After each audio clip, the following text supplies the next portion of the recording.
Berapa lama jangka waktu pola operasi waduk ditetapkan oleh pengelola bendungan? 5 tahun, 6 tahun, 7 tahun, 2 tahun, atau 3 tahun? Ini jawabannya adalah A, 5 tahun ya. Itu berdasarkan Permen PUPR nomor 27 PRT M 2015 tentang bendungan, khususnya pada pasal 46 sampai dengan pasal 52, yang menyebutkan bahwa setiap pemilik pengelola bendungan harus menyusun menyiapkan pedoman operasi dan pemeliharaan bendungan beserta waduknya yang harus ditinjau dan evaluasi paling sedikit 1 kali dalam 5 tahun.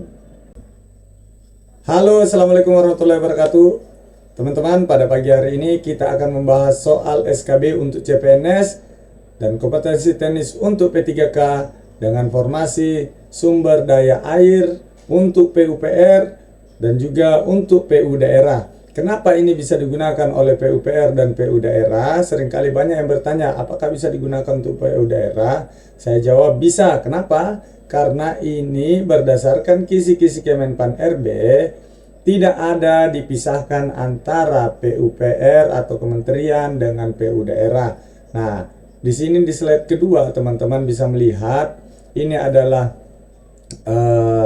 surat yang dikeluarkan oleh Kemenpan RB terkait dengan materi pokok yang perlu dipelajari di setiap formasinya. Nah, di tahun 2024 pasti nanti akan ada keluar lagi. Tetapi kalau menunggu itu, maka proses belajarnya akan terlambat. Sedangkan materi pokok yang keluar dari tahun 2021, 22, 23 dan diprediksi di tahun 2024 juga masih tidak terlalu jauh beda, bahkan bisa kemungkinan 100% sama dengan yang ada di tahun 2023. Maka dari itu teman-teman mulai dari sekarang belajar materi pokok yang diberikan di tahun 2023 saja daripada menunggu keluarnya yang materi pokok 2024. Di sini teman-teman bisa melihat ada beberapa formasi penata laksana sumber daya air, penyelia, mahir, terampil, dan pemula sekalipun juga memiliki kisi-kisi yang sama ya. Teman-teman bisa lihat pengelolaan sungai di nomor 2, pengelolaan sungai ya, di sini pengelolaan sungai. Jadi baik penyelia, mahir, terampil maupun pemula, kisi-kisi yang dikeluarkan oleh Kemenpan RB itu sama materi pokoknya. Jadi ini bisa teman-teman gunakan untuk belajar di tahun 2024. Nah, contoh soalnya seperti apa? Ayo kita lihat ya teman-teman. Nah, dari rangkuman kisi-kisi ini, dari kisi-kisi yang dikeluarkan Kemenpan RB dan juga dari FR peserta yang sudah ikut ujian tahun sebelumnya ya, kami selalu mengupdate soal-soal kami dari setiap tahun 2021, 22, 23, 24 ya. Kita update selalu, muncullah seperti ini ya.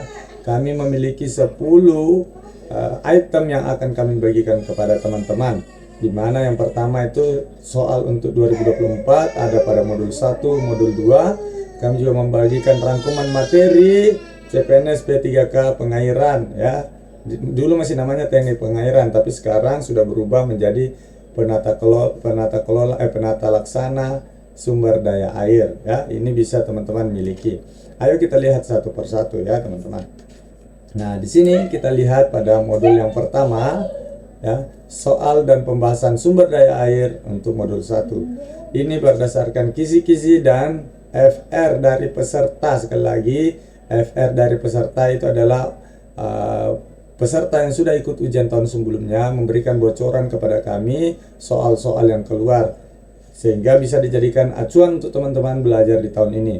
Karena hampir setiap tahun pun soal-soalnya mirip-mirip ya, cuma dimodifikasi sedikit oleh tim pembuat soal. Maka dari itu ini penting ya. Nah, di sini kita lihat yang pertama ada modul pertama yang ini ya, totalnya kalau tidak salah itu berapa soal ini? Ini cuma 67 soal, tetapi yang modul 2 ini sudah ada sampai berapa soal ini? 100 soal ya. Dan yang selanjutnya di sini teman-teman juga bisa melihat rangkuman materinya. Ini ya, rangkuman materinya sudah sesuai dengan kisi-kisi. Rangkuman materi juga sini sesuai dengan kisi-kisi tahun sebelumnya sih. Nah, selanjutnya teman-teman juga akan mendapatkan soal-soal yang keluar di tahun 2023 ya. Ini dia ya. Nah, ini Ya, ini dia ya teman-teman. Nah, teman-teman bisa pelajari semua dengan lengkap, tetapi prioritas pertamanya belajar modul 1 dan modul 2. Ayo kita bahas beberapa soal ya. Berikut ini merupakan 5 pilar sumber daya air, kecuali A. Konservasi sumber daya air, B. Pendayagunaan sumber daya air, C. Sistem informasi sumber daya air, D. Pengendalian daya rusak air, E. Peranan pemerintah dalam pengelolaan sumber daya air. Jawabannya adalah E ya, karena 5 pilar sumber daya air ya, yaitu konversi sumber daya air, pendayagunaan sumber daya air, pengendalian daya rusak air, sistem informasi sumber daya air, dan peran masyarakat ya dan swasta dalam pengelolaan sumber daya air ya. Itu jawabannya E ya. Selanjutnya soal nomor 2. Apa pengertian dari sumber daya air pada Undang-Undang Nomor 17 Tahun 2019? Air sumber daya air dan daya air yang terkandung di dalamnya. B. Air yang terdapat pada permukaan tanah. C. Air yang dapat memberikan manfaat ataupun kerugian bagi kehidupan. D. Air yang digunakan untuk keperluan domestik. E. Air yang dimanfaatkan untuk keperluan industri. Nah, jawabannya itu ada pada Undang-Undang Nomor 17 Tahun 2019 seperti pada soal ya. Sumber daya air adalah air, sumber air, dan daya air yang terkandung di dalamnya. Jawabannya A ya. Nah, selanjutnya tempat atau wadah air alami dan buatan yang terdapat pada, di atas, atau di bawah permukaan tanah disebut A. Sungai, B. Air tanah, C. Sumber air, D. Kolam air, atau E. Hutan. Ini ada pada Undang-Undang Nomor 17 Tahun 2019 juga, yaitu sumber air adalah tempat atau wadah air alami dan atau buatan yang terdapat pada, di atas, atau di bawah permukaan tanah ya. Jawabannya C. Oke teman-teman, ini teman-teman bisa pelajari ya. Ada juga soal hitungan ya, memang tahun lalu ada beberapa ya. Berapa lama jangka waktu pola operasi waduk ditetapkan oleh pengelola bendungan? 5 tahun, 6 tahun, 7 tahun, 2 tahun, atau 3 tahun? Ini jawabannya adalah A. 5 tahun ya. Itu berdasarkan Permen PUPR nomor 27 PRTM 2015 tentang bendungan, khususnya pada pasal 46 sampai dengan pasal 52, yang menyebutkan bahwa setiap pemilik pengelola bendungan harus menyusun menyiapkan pedoman operasi dan pemeliharaan bendungan beserta waduknya yang harus ditinjau dan evaluasi paling sedikit 1 kali dalam 5 tahun.